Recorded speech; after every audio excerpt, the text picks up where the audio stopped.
थमिला प्रचार चारिआडे सुनसान आउ सुभिबनी प्रार्थी भोट भिक्षा राजरास्तार आउ हेबनी शोभायात्रा कि जनसभा एपरिकी रास्तार आउ देखिबाकु मिलिबनी निर्वाचन प्रचार गाड़ी।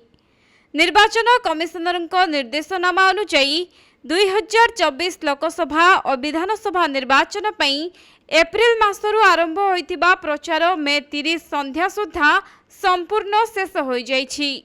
राज्यर चतुर्थ पर्याय सह शेष होइछि देशर समस्त पर्याय निर्वाचन पई प्रचार शेष हेबा सह मतदान पई आरंभ होई जाइछि काउंटडाउन।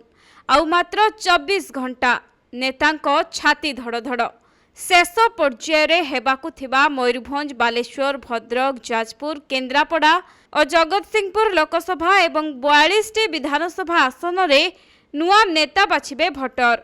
99,61,000 भोटर 460 नेतांको भाग्य निर्धारण करिवे। तेबे बालेश्वर लोकसभा आसन रे 2 पूर्वतन केंद्र मंत्री प्रताप षडंगी और श्रीकांत जेना प्रार्थी होइथिबारु बड़ लड़ई होइछि। एपटे बीजेडी मध्य लेखाश्री सामंत सिंहारंकु प्रार्थी करी महिला कार्ड खेलिछि। सेहीपरि मयूरभंज रे एथर बीजेपी प्रार्थी नवचरण माझी और बीजेडी प्रार्थी सुदाम मारांडीଙ୍କ मध्यरे हाई वोल्टेज लड़ई हेउछि। तेबे भोटर काहा मुंडरे सुना कलश ढालिबे ता उपरे रहिछि सारा राज्यर नजर।